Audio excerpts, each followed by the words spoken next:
നേരു പറഞ്ഞിട്ടും നെഞ്ഞു തുറന്നിട്ടും കൂട്ടരും കൈവെടിഞ്ഞു.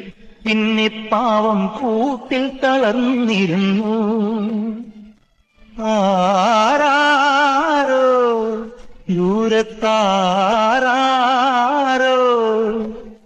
പാലിൻ കൊമ്പത്തോരോലക്കൂട്ടിൽ നിന്നാലോലം പുഞ്ചിരിച്ചു.